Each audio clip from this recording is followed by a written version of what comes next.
तर आज तुम्हाला सांगते मी जेवढे शिकले तेवढे हुकले अशी गोष्ट आहे। आता ही गोष्ट कोणावरती आहे तर ही गोष्ट आहे राम आणि रोहिणीवरती। हे दोघं नवरा बायको शिकेल आहे तेवढे हुकलेले आहे असं तरी माझं म्हणणं आलेलं आहे।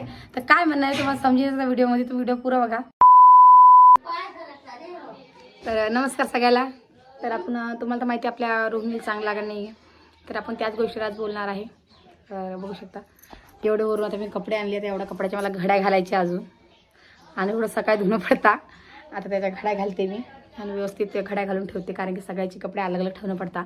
तिथं माझं सकाळी गोंधळ होऊन जातं कपड्याचं, कोणचे ठेवायचे, कोणचे घालायचे, कोणचे कोणाचे, पोरीचे अलग, माणसाचे अलग, बायाचे अलग असं करणं पडतं। तर त्याच्या घड्याही घालते मी आणि तुमची थोडंफार बोलते सुद्धा। तर कशाहून तर आपण रोहिणीसुद्धा बोलणार आहे, कारण तिला खूप त्रास व्हायलेला आहे, कारण तिचं पोट आहे की ते राहून राहून दुखायला लागलं रोहिणीचं। जसं रामभाऊने व्हिडिओमध्ये सांगितलं होतं की बाबा रोहिणीला भरतीसुद्धा करणं पडलं तर करणं पडेल, पण मला असं वाटतं की माझा अनुभव की एकदा हिनं काय म्हणजे एका दवाखान्याच्या भरशावर आले नाही पाहिजे, माझं असं म्हणणं आलं। कारण की कोणाकोणा डॉक्टरला नाही समजत आणि कोणाकोणा समजतं, तर याने अजून एखाद्या दुसऱ्या दवाखान्यात जायला पाहिजे असं माझं म्हणणं आलं। तर मी रामभाऊला फोन लावला आणि रामभाऊला सांगितलं सुद्धा मी की तुम्ही दुसऱ्या दवाखान्यात जाऊन पहा। तर ते हो बोलले, पण तरी असा माझा एक विचार होता की बा तिने एकदा की प्रेग्नेंट टेस्ट करून बघायला पाहिजे रोहिणीनं। तर आता ते सुद्धा आपण सांगसान, तुम्ही सांगा। सगळंच आता आपल्याला सांगणं आलं, कारण ते समजत नाही। आपण ते म्हणता ना जेवढे शिकेल तेवढे हुकेल अशी गोष्ट आहे। तर तिचं पोट दुखा लागलं, डोकं दुखा लागलं, तापसुद्धा यायला। तर माझं असं म्हणणं आलं तिने टेस्ट करून पाहिलं पाहिजे। जर काही टेस्टमध्ये निघलं तर समजा असतील तर निघेन, नसलं तर निघणार नाही। एकदा काही नाही, एवढं 100 रुपयाची गोष्ट आहे, तर एकदा चेक करून घरला पाहिजे तिनं। आणि काय मग समजेलच ना, कारण ते पोटाचं काम आहे म्हणून।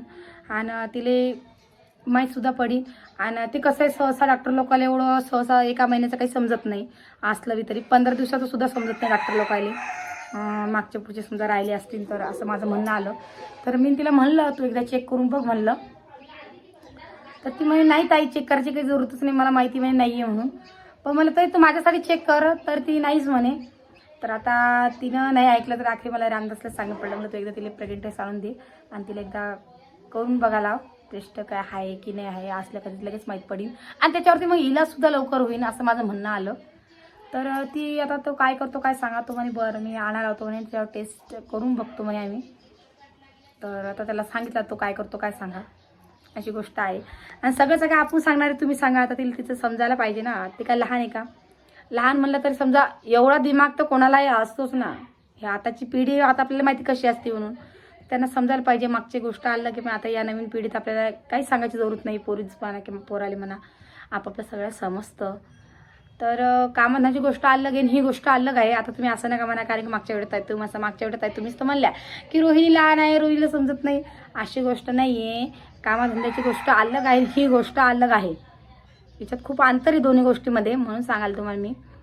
कारण की आताची ही पिढी वेगळीच आहे, तर तिला समजायला पाहिजे की आपण एकदा टेस्ट करून करायला पाहिजे। कारण की आता 2-2.5 महिने झाले लग्नाले, असूही शकता, कोणाकोणाला लवकर राहता कोणाला नाही राहत अशी गोष्ट आहे। तर तिला मी सांगितलं एकदा टेस्ट करते, ती नाही बोलली मला, पण तरी मी रामभाऊला सांगितलं तू असं असं कर म्हणलं। आणि जर कधी असलं म्हणलं तर तुम्ही डॉक्टर चेंज करा, कारण डॉक्टरला सहसा समजत नाही, आपण सांगितल्याशिवाय डॉक्टर काही इलाज करत नाही, हे माझं असं म्हणणं आलं।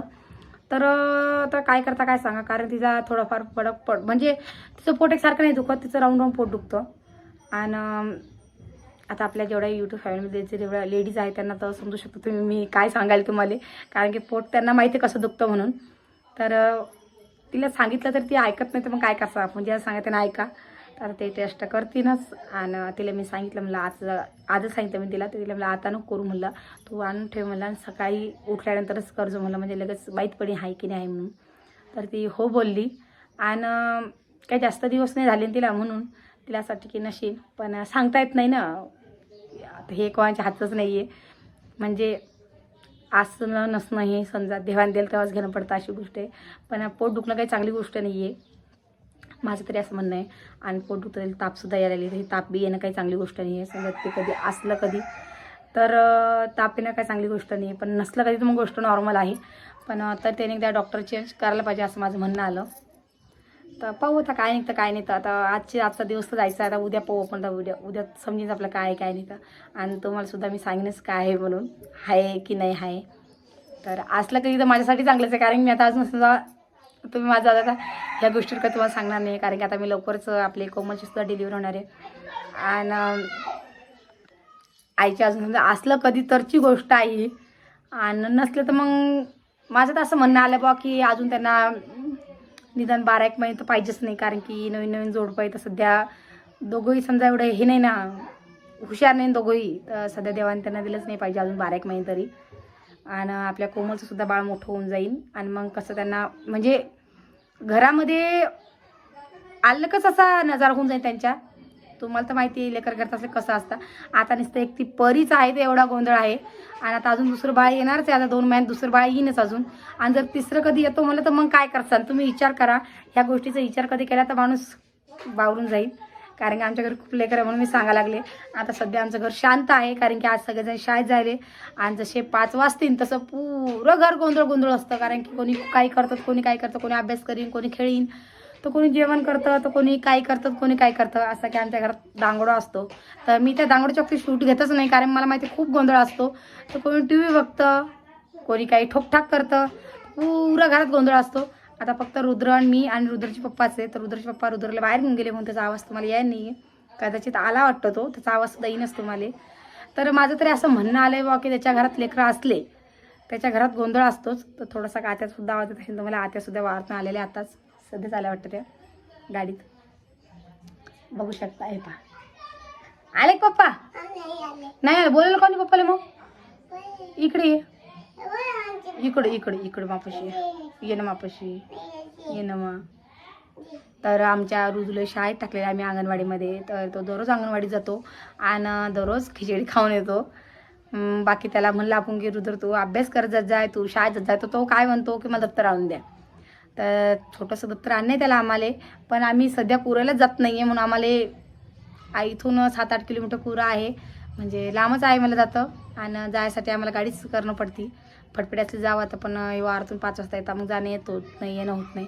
आता आज लवकर आले तर आज ते म्हणतात खूप जीव थकला, तर आपण जाऊ उद्या की द्या. तर ते तसंच व्हायला लागलं. आणि कोणी जात नसल्यामुळे आम्हाला त्याला दप्तरसुद्धा आणता नाही आलं. तो नेहमी व्हिडिओ म्हणजे नेहमी सांगतो की मला दप्तर आणा, मला दप्तर आणा. तर त्याला एक दप्तरसुद्धा आणणे आम्हाला. हे बघा चालू आहे की तसंच आहे. तिचे पप्पा दारी बसलेला आहे माणसामध्ये. तर तो येण जाणं करायला ना, ऊन खूप चटका मारला आमच्याकडे, बघू शकतो तुम्ही. आज खूपच ऊन तपायला आलेलं आहे. हे पा चप्पल घालून जातो म्हणतो. इतका बोलायचं शिकलो तुम्हाला काय सांगा. आणि मी म्हणतो मामाच्या घरी चला, मामाच्या घरी चला. तर त्याला मला टेन्शन न घेऊ बटा, आता राखी आलेली आपण पाहू.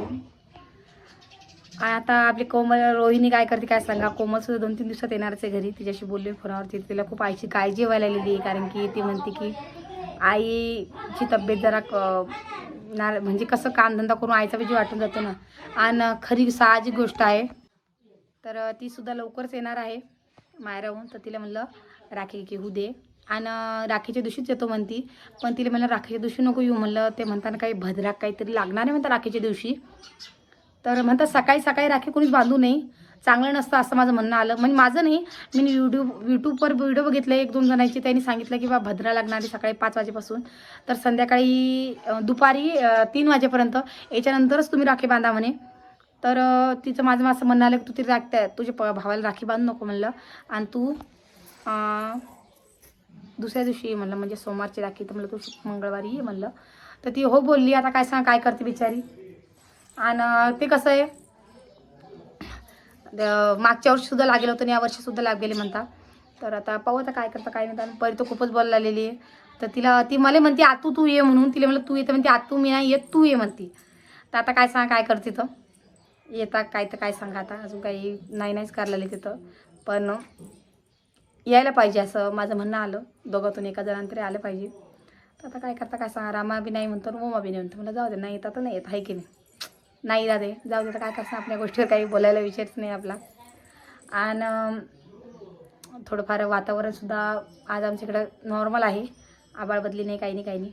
आणि आता वाजलेले 5, म्हणजे संध्याकाळचा टाईम व्हायला. पोरी शाळेत येतीनच आता. तर भरपूर सारे कामं राहिलेले आहे. माझ्या कपड्याच्यासुद्धा घड्या घालायच्या राहिलेल्या आहे. आणि अजून झाडून झोडून काढायचं राहिलं, मग लगेच स्वयंपाकाला लागणं पडणार आहे. आणि आमच्याकडे लाईटसुद्धा येणं चालू, लाईटचं सुद्धा वातावरण तसं आहे म्हणून. तर आता स्वयंपाकसुद्धा करायचा आहे आणि ते वावरतून आले आज लवकर तर थोडी दारी बसलेली. मग त्यांचा आवाज यायला नाही आणि रुद्र जायला दारी त्याच्या पप्पापाशी. आणि आता अजूनही त्याला सांगते मी तू एकदा टेस्ट कर म्हणून. आता ऐकलं तर बरे, नाही ऐकलं तर नाही इलाज आहे. तिला सांगितलं. आई म्हणते मी काय सांगू म्हणते, बिचारी आईला सुद्धा सांगितलं मी. नाही म्हणते मी काय सांगू, तू सांग म्हणे. मी काय सांगू तुमच्या पोरी चोरीले. असं आईचंही सुद्धा गोष्ट बरोबर आहे ना. आता आई तरी काय सांगणार आहे, सासू तर सासू असते ना. आता मी म्हणलं आईले, आई म्हणे मी काय सांगत नाही. मी कोमलला सांगितलं. कोमल म्हणे मी काय सांगत नाही, तुम्हीच सांगा.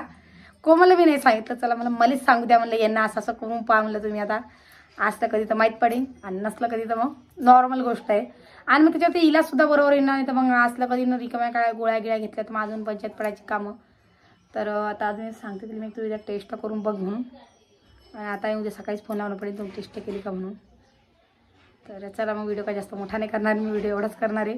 आणि अजून एकदा म्हणते जेवढे शिकले तेवढे हुकले, अशीच गोष्ट आहे यांची दोघं नवरा बायकोची. पुढे यांच्या पुढे काय डोकं लावायला पुरत नाही. आपले डोकं मी ॲड करणार आहे दोघं जणा पुढं. तर चला मग व्हिडिओ काही जास्त मोठा नाही करणार मी, व्हिडिओ एवढाच करणार आहे. चला मग सगळ्यांना जय महाराष्ट्र.